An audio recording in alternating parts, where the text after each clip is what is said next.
qui veut protéger Vital Kamerhe et Lwaka Ningi Kingi.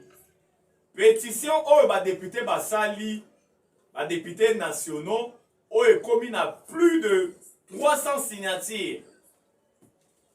Balobi et ça n'a pas irrégularité. La commission qui a été mise en place, où est mukolo ya lobby bayoka ki Vital Kamerhe et Lwaka Ningi Kingi, bayoka ki initiateur ya pétition. 25 signatures. Et ça n'a pas irrégularité. Balobi ba député na ba signature ba imiter ba signature na bango. Na ba doublon na kati. Nani azoluka ko protéger Vital Kamerhe. Donc analyser moi l'émission mkola lelo. Des bombardements chirurgicaux qui ont été effectués hier na territoire ya Masisi, na province ya Nord Kivu. Des drones de guerre, CH-4B,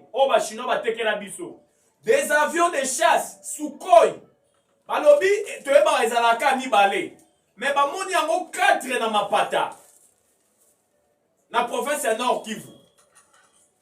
Plusieurs terroristes M23, plusieurs militaires rwandais ont été abattus hier na ba bombardement chirurgical. Yango boyokaki nani Kanyuka Laurence porte-parole ya la M23 kolela koloba ete gouvernement bombardé na ba zone eza na densité belé à population. Des vidéos vous n'aurez même pas l'idée. Des militaires rwandais tombés, calcinés na ba bombardement chirurgical. Ya armée lobby. La paire a changé de côté. Après avoir effectué son voyage au niveau des États-Unis d'Amérique,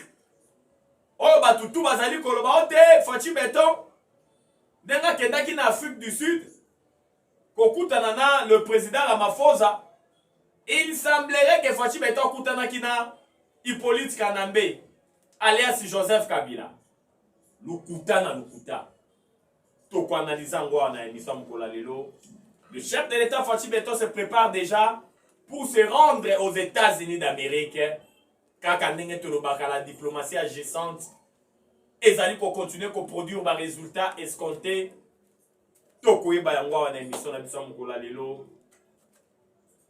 Constant Mutamba Tungunga,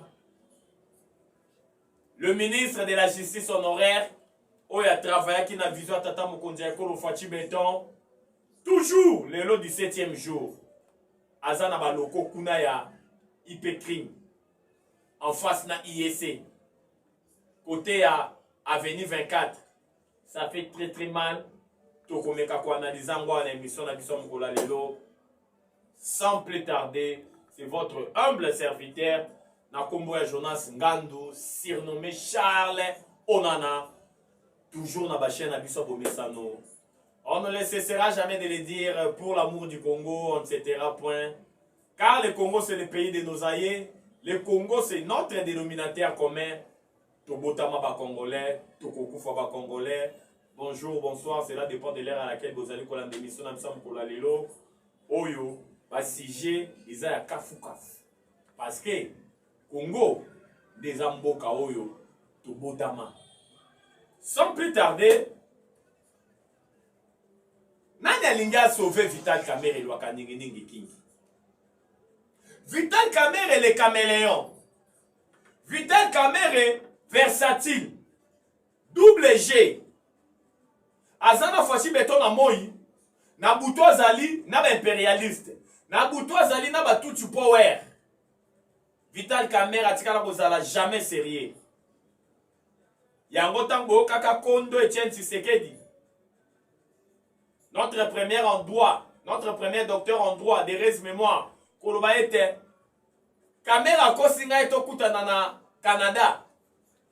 Na ba élection en 2011, Poto Bimisa candidat moko. Oya ko battre, il fallait qu'il battre Joseph Kabila na élection en 2011. Mais Kamera Kosinga désormais Mobenga Kae Caméléon. Muto pesa Lwaka Ningi Kingi kombo ya Caméléon. Ezala Kondo Etienne Tshisekedi ya Mulumba. le père de la démocratie congolaise, Thérèse Mémoire, Oya Tika Biso. Vous savez que Etienne Tshisekedi Mulumba, azalaki visionnaire, azalaka prophète. Soki alobi likambo kaka ndenge alobaki likambo wana bande kokokisama. Soki apesi mutu kombo, kaka kombo wana apesi mutu. De ezalaki kolakisa lolenge kani mutu azali kotambola. Vital Kamerhe a fait trop de mal. On doit dire les choses telles qu'elles sont. Il a fait trop de mal. Il a rendu de mauvais services à notre pays. Je me souviens encore, Namalobaya, Valentin Moubake. Il est Valentin Moubake qui était de l'IDPS. Oya Lobaka na kena Rwanda, na kutana na Vital Kamerhe. Azo solola na ma autorité rwandais, na hotel moko, oyo muto waye kotia makolo te, ba autorité nde bayaka. Mais Kamerhe azali kokama boni ngai Valentin Moubake na komi wana. Valentin Moubake lobi na kuta Vital Kamerhe azolo bakinya Rwanda na ba autorité rwandaise. Comment na moni ngai Valentin Moubake asutuki, mais oyo ekosala nini awa? Autorité rwandaise babite aepe kosala makambo na ye. Et si Valentin Moubake a découvert que Vital Kamerhe il était toujours en connivence avec les Rwandais pour la déstabilisation de notre pays. Raison pour raison pour laquelle Bomonaki, Tamutata Mokonjeko le Fachi Beto du pouvoir. Na début à mandature nae, ya première mandature nae. Et voilà tous en coalition FCC Cash. Il y avait une fête à moi James Kabarebe. Qui est James Kabarebe? Ancien chef d'état-major sous Mouzé Laurent Désiré Kabila. Mariage à James Kabarebe Salemi, la première mandature à Fachi Beton, si je ne m'abuse, c'était en 2019. Kamerhe est allé assister moi James Kabarebe à 500 têtes Yangombe. On va faire des ça. Na raison nini? Yango bomoni lolenge kani. Ma bête tellement les cas qu'il est mal et tellement profond. Il jouait toujours le jeu de l'ennemi. Mais aujourd'hui, il a été démasqué. Maintenant, il y a l'inga sauvé Vital Kamerhe. Na basinatir ya ba député o basali na pétition pour Vital Kamerhe bal longola na tête de l'Assemblée nationale comme président. Mais il y avait une commission qui a été mise en place par la plénière, présidée par le premier vice-président, Chilumbai. Commission a batiaki spécialement pour na kotala lolenge kani pétition na ekondimama et puis kolandela yango pour na koleka maintenant dans les choses sérieuses. Mais commission bandaki musala hier. Vital Kamerhe avait été d'abord le pétitionnaire, Crispin Bindoulé. Il avait été auditionné par la commission Oyo, responsable de la commission Nezali, Peter Kazadi. Après avoir auditionné le pétitionnaire, l'initiateur, il y a pétition, Crispin Bindoulé. On avait aussi auditionné Lokaninginingi Kingi, l'actuel président sortant de l'Assemblée nationale, dit Vital Kamerhe. On avait aussi auditionné Jack Jolie comme rapporteur, Kester adjoint, tout nyonso bazala qui visait la motion de fiance wana oyo na pétition oyo ba députés nationaux basalaki. Mais à kokamwa ezali nini? Lelo il y a des informations qui nous est parvenues koloba ete les règlements intérieurs ont été violés. Na makambo tali pétition. On a violé les règlements intérieurs. Il y a Assemblée nationale. Alors, il y a 25 signatures. Je dis bien, 25 signatures oh, bah imité. Oh, bah député, baza sur place. Bah imité, bah signature na bango. Bah député, bah lobité, biso toza sur place. Biso totikali ko signé te. Boni, bah imité, bah signature na biso. Bah lobi na bah signature, il y a des doublons. Il y a des noms de députés, oh, pas même à signer, mais bah tiens, bah combo na bango. Batou Moussous Bakei plus loin que le baïette. Le fait que pétition est déjà émaillé dans irrégularité, il faut tomber cadique en respectant le règlement intérieur et l'Assemblée nationale. Maintenant, je me suis posé plusieurs questions. Qui veut protéger Vital Kamerhe? Qui est derrière tout ça? Qui est derrière tout ça? À ce que je sache, mon ben Kolobi, une fois les députés va réunir un quart. Il y a signature, il y a nombre de députés dans l'Assemblée nationale 500. Une fois un quart, ils ont déjà réuni. Cela veut dire que match est à haut. Cela veut dire 125 députés, une fois signer, c'est déjà bon. Mais nous sommes au-delà de 125. Tout ça déjà, au moment où je vous parle, au moment où nous sommes en train de faire cette émission, d'après les informations à notre possession, c'est plus de 300 signatures ont été récoltées pour le départ de Vital Kamerhe. Na perchoir et Assemblée nationale. Maintenant, qui est derrière? Na aventure à mauvais goût. Yango obiso to senga ya makasi ezaliete. Mibeko ya mboko efo sala musala na yango. Le chef de l'État, dans le dossier Constant Moutamba, le chef de l'État n'avait pas voulu se mixer pour intervenir. Il avait laissé la Cour de cassation de faire son travail. Et même il sorti une condamnation à Constant Moutamba dans 3 ans de prison dans les travaux forcés. Donc, on accepte Tata Mokonzi Ekolo et puis tu as dit que Fatia s'est mixé. Dans ma cambo, ils ont dit l'Assemblée nationale. Tokolinga pete Tata Mokonzi Ekolo a s'est mixé. Kamerhe doit partir. Il a fait trop de mal dans notre pays. Asali mabe mingi. Na mboka na biso. Na double géo azalaka na yango. Yango ya makasi biso to osenge zaliete. Ata bolobi 25 signatures. Eza na ba doublon, ba député ba sinaki baza sur place te. Mais les signatures qui ont été récoltées, eza 300. Bon, on a 25 signatures wana. Et on tire la combien? On tire la na 200 et quelques.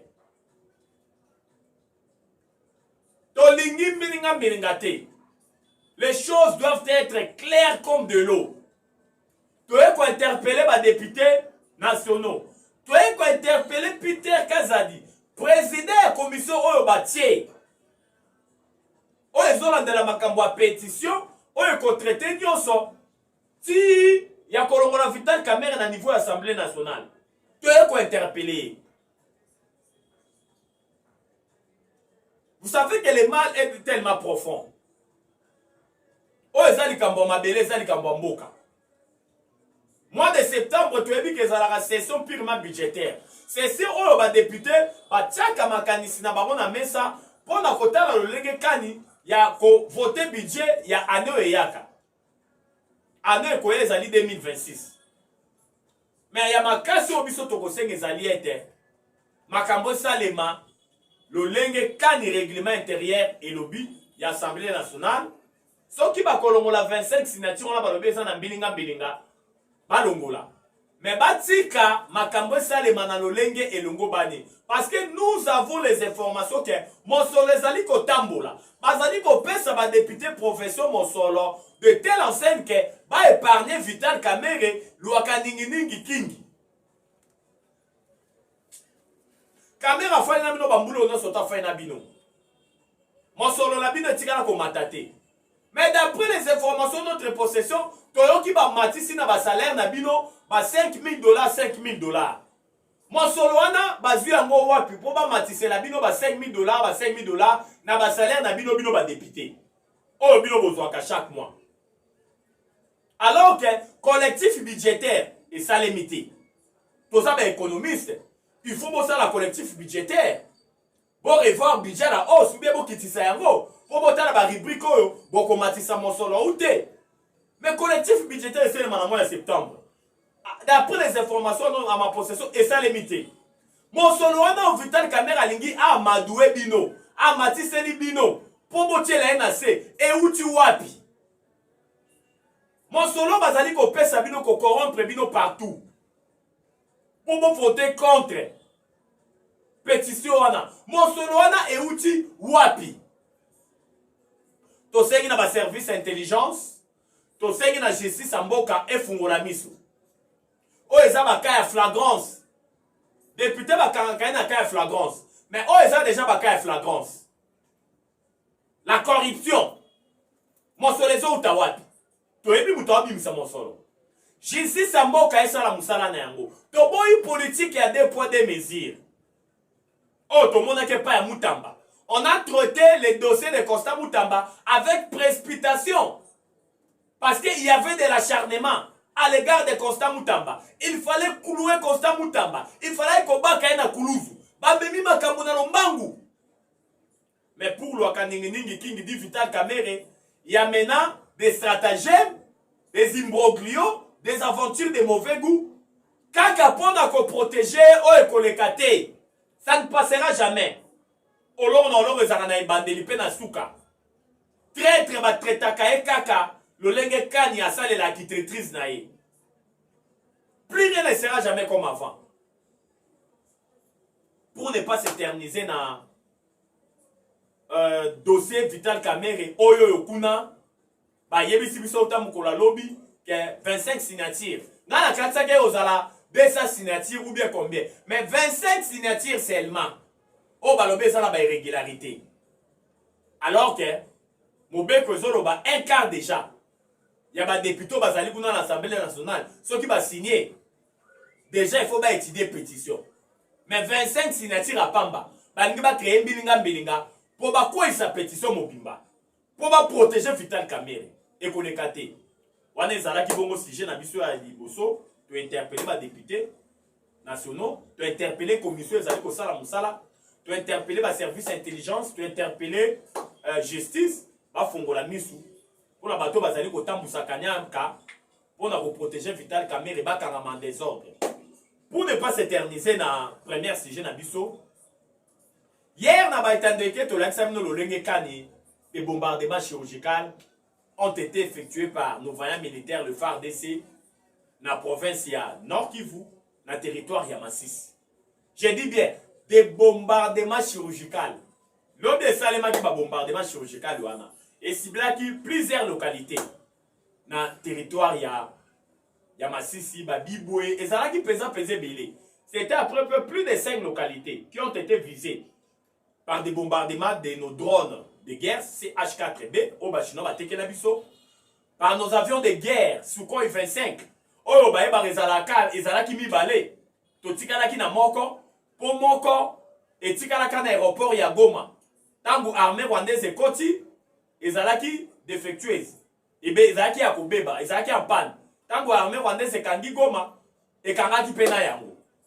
Mais hier c'était terrible, on nous signale la présence ya ba avion de sages de chasse basuko ya sika lobi esalaki musala na mapata ya Nord Kivu na territoire ya Masisi des bombardements chirurgicaux zokande na ba ligne de front ezalaki de ba nouvelle récrit ya le M23. Nos militaires M23 kangaki par la force tango azwaki ville ya Goma o ba serandaki na ba o ba serandaki tango azwaki ville ya Bukavu. Bango de batina ba na ba ligne de front. Na ba militaire rwandais lokola ba coach. Parce que la guerre de l'Est to le bango ba congolais de père et de mère, il faut même ba neni de bundamaka. C'est-à-dire l'armée rwandaise dans ses points à les devant. La carte M23, le fait que baye de l'autre côté, on va zala na sima. L'armée rwandaise n'a bundaka bundi, sauf qu'elle a récupéré à sali retrait, a tikeli banyanga la carte à la M23. On a kobo ya bata la morphologie la bango le lenge kani bazali ba rwandais. Malgré même la carte M23 ba rwandais pe bazala. Maintenant, hier, na ba bombardement chirurgical le Salema le peut pas faire des na ba drone de guerre na ba Sukhoi 25. Armée rwandaise dans la première position. Ils étaient surpris par des bombardements chirurgicaux. Il y a armée. Mangweri a des ordres par Badiloti contre Bengi armée rwandaise. Oh, bah, soit qui t'a coquille maté. Moli, mon abandon sur bazong, ça qui a des ordres par l'ifelo. Et pas y a Satan dans l'ifelo. Il y a bon moment le lenge kani. Des vidéos, le bac à YouTube à Pekisaka. Bah, vidéo à caractère, il y a muto akufi oyo ekopesa batu malili na nzoto YouTube apexaka yango. Mais ceux qui vont montrer ma vidéo va balancer les biso dans ma groupe, vous n'aurez même pas l'idée. Autant des commandos rwandais bien équipés, bien armés, calcinés par les bombardements chirurgicaux. Il y a Sukhoi 25. Donc comprendre que le phare d'essayeur a utilisé qui artillerie lourde, des armes des dernières générations. C'est ce que nous attendons. Gilles César Alobi, c'est lui qui veut la paix, prépare la guerre. On doit se préparer à la guerre. C'est bien beau de se parler. C'est bien beau, il y a de pourparlers qu'on a la Qatar dans la ville à Doha. Mais cela ne nous empêche pas de pouvoir se préparer comme il se doit. Pour moi, dans le Bakayango, bateau bino bobengi batuti, banilotique, et ça peuple à mato imangongi. Peuple oyo yoka kanapasi. Peuple oyo yoka kobe na rapport de force. Fatih Beton à comprendre qu'à comprendre yango. À comprendre que oui. De pour parler des Doha. Nakata, c'est pas mauvais. Mais on doit se préparer à la guerre. On doit mettre toutes les dispositions pour mettre un terme. Na ba aventure ya ba tout land. Ya ba tout power. Oyo basi ba échouer lamentablement. Ya wo boboni lo lenge kani. La riposte était tellement vigoureuse hier. Oyo. Plusieurs veuves na orphelins. Cimetière rwandais na kombo ya Kanombe. Ils ont continué toujours à recevoir ma tombe. Wana ezalaki bongo ba image satellitaire ya Women Watch. Oyo otaki ko publier na mikolo utukoleka na ya un cimetière rwandais na Kigali na kombo ya Kanombe. Cimetière wana nde e yambaka ba corps nyonso ba tombe nyonso ba militaire rwando bazali ko tomber na Congo. Maintenant oyo esalemi lobi na Masisi na province ya Nord Kivu ba Congolais de père et de mère. Yango bolandaki porte-parole ya banyangala kata le M23 Laurence Kanyuka kolela koloba ete tozo solola na Qatar na ville Doha.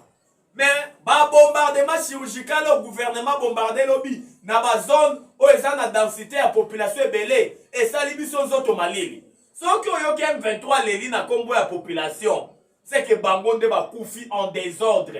C'est que armée rwandaise ne ba koufi en désordre. Yango bo ki ba statistique ezali ko bima koloba ete ba aventure ba rwandais basala na AFDEL sous Musée Laurent Désiré Kabila. Armée rwandaise a perdu ba militaire té. Ils allaient dans ba aventure parce que phase armée zaïroise et Rwanda basi ba sanzaki déjà Mobutu. Le général Mayela sa sanzaki déjà Mobutu. Atikaki champ libre. Na AFDEL ils allaient ko kambama na ba rwandais parce que AFDEL c'était quelque chose eux ils avaient créé par des rwandais. Avec un seul objectif un jour de balkaniser notre pays. Quand Mobutu a été renversé, Mouzé a pris le pouvoir. Quand il a compris ça, après avoir signé les accords de l'Emera, il a coupé ça Rwanda, Ouganda, Burundi, Tanzanie, 300 km dans la frontière, là-bas, on tient pas dans Bisso. Moussa Lobi n'est jamais trahir les Congo. Vous savez comment Mouzé a été abattu? Parce qu'il y avait un projet à balkaniser le Congo. Il y avait un projet à les Tutsi Power. Les Tutsis doivent gouverner l'Afrique centrale. Mais pour pas gouverner l'Afrique centrale, il faut pas parler Grand Congo, un pays continent avec une superficie de 2 345 410 km². France a son côté à 4 fois. Belgique a son côté à 80 fois. Yango Bomoni et Simbakate. Bayena, RCD Goma. Toujours avec les seuls objectifs. Tant qu'il y a un dialogue inter-congolais, après avoir Baboumil Bisso Mouzé, il y a un gouvernement de 1+4. Oh, on était dans l'obligation de procéder au brassage d'un mixage au sein de notre armée. Tant que ça dit brassage d'un mixage. Tous les militaires, je dis bien, tous les militaires rwandais bazalaki na RCD Goma. Baboya, bamema bango na ouest. Ba préféra batikala toujours na est avec un plan de balkanisation. Mais ils avaient toujours échoué lamentablement. Quand bien même, ils avaient placé leurs frères au sommet de l'État. Hippolyte Kanambe alias Joseph Kabila. Mais ils avaient toujours échoué lamentablement. Batali Balobi, le quoi na RCD, tu échoué. na mutu toza na ye kuna lokwa mokonzi ya Congo Hippolyte Kanambe to créer maintenant CNDP ya Laurent Kunda Batware fwe na fwe ba échoué ba ye kosala M23 sous Hippolyte Kanambe et Joseph Kabila en connivence. Il n'y avait pas la guerre babanda koyokana prévenez que ba signer les accords du 23 mars oh ils ont dit ça na M23 a géré nord na Sud Kivu tina Tanganyika. Pour mon degré, ce pays a été déjà vendu par les Nilotiques, par les Tutsi Power. Bah échoué. Bah il y a M23 bis sous Fachi Beton. Mais bah Koufi en désordre. L'armée rwandaise depuis Banda va aventure na yena mboka na biso. Bah perdre ba militaire le lengue kano bah perdre ba militaire. Bah Koufi tellement en désordre vous n'aurez même pas d'idée. Il y a un moment bah rapport sur bah Women Watch. Il y a bah nini ezali ko laksa bah tombe kuna. Il y a Nabasina na Kigali. Il y a des cimetières, il y a des militaires rwandais. Mikolo nyonso bazali kokunda. Plus de 20 militaires rwandais. Tombo wane zo yakaka ba cimetière wane zo vimba. Ezo be munene. Pour te savoir ba aussi bisango. Pour ne pas s'éterniser na mazali koleka na ba bombardement chirurgical le salima ki lobby. Oyo armée rwandaise mbangweri en désordre. Tokei maintenant na Matali. Donc maintenant on a Matali visite à Tata Mokonzi Ekolo Fachi Beton. Ça fait que les chefs de l'État foulera les pieds Yamboka et Oncle Sam aux États-Unis d'Amérique pour une mission importante. Autre qu'on révélé en gros, dans la mission Zali Koya. Aujourd'hui, notre pays, le Congo est debout. Le Congo a repris sa place dans les concerts des nations sous Fachi Beton. Parce que notre pays était enterré. Parce qu'on avait placé un Tutsi au sommet de l'État. Il avait enterré notre pays. Prévenez que, à dirigeant Congo pendant 18 ans, le pays était sous embargo. On ne pouvait pas se procurer des armes des dernières générations. Parce qu'il y avait un plan pour déstabiliser notre armée. Étant donné que c'était une armée, où le outil de brassage, de mixage, les Rwandais étaient au sein de notre armée. Mais, moi, Naïlaka Fachi Beton, il est en train de déterrer le Congo. Là où notre pays était enterré. C'est un travail où vous avez ce temps, mais nous sommes dans les bons. On n'a pas dit que Fachi a sa ligne, son nion se changer, non. Mais dis-moi, avec Fachi Beton, étant donné que c'est un Congolais de père et de mère, nous avons une lueur d'espoir. Il y a des signaux où ils ont dit que notre pays, petit à petit, ils ont à la début. Il y a un autre chaque fois, des pères et des mères, tout le monde pour n'emboka na biso. Botama ba Congolais to ko ba Congolais. Pendant que ba Congolais musu ba lobaka to te kamboka to ka bulambongo. Vous assure que ce ba teki Congo aux ouata différents. Abat le tribalisme, abat les propos excitant la xénophobie. Voyons le Congo. Les personnes passeront, mais notre pays le Congo restera. To tike là-bas dans la biso mboka nini. Na même superficie. Ou bien une partie ko kende na Rwanda ou bien na Uganda. Soyons unis. Fédérons ma force n'a pas pour l'intérêt à Congo. Il y a un autre matin, midi, soir que tout le monde est congolais, tout le monde est congolais. Au Congo, on a besoin de ceux qui sont embêtés. Tu évites le lingue quand on a besoin de Kezala. Il y a un autre souvent dans l'émission en Gagnoso. Zambe n'a besoin de congolais. Pour ceux qui Zamba Zalaki congolais, tu évites le lingue quand on a besoin de Izala. Tata Mokonzi Ekolo Fachi Beton, sauf imprévu. Azonia Tamakoulou na mboka États-Unis après avoir couru dans Kazakhstan. Mais à Koka Mozaliette, d'après les informations qui les sanguinaires Paul Kagame, il est parti dans Kazakhstan. Donc il y a commis na yé malandangulu à Fachi Beton. Fachi Akeibo yé pas lundi. Tout ça, vous savez pourquoi? Il est asphyxié économiquement, il est aux abois, il ne sait pas à quel sens se vouer. Tu es bisaki à possible c'est un mot. Fachi Beton a Mobutu c'est ko kukuindu azabanga te. Fachi Beton a musée Laurent Désiré Kabila te Boubouman a parlé de la nation. Oyo une chaîne rwandaise mouté à Nosaka mort ya musée Laurent Désiré Kabila Liboso. Fachi n'est pas Hippolyte Kanambe alias Joseph Kabila. Fachi aza Fachi avec une mission au Zamba Pessier pour n'amboka na biso Congo. Ya kolobezala ke beli bobiete ba chaîne na biso ezali kambonga. Pour na lelo to suka wa to ya lobby. Lobi kuna kotalisa bino lolenge kani mboka elalaki mboka elamukaki otoloba mpona bolingo ya Congo jamais tokanga monoko numéro na biso ezali plus 243 89 77 525 44 Plus 243 89 77 525 44.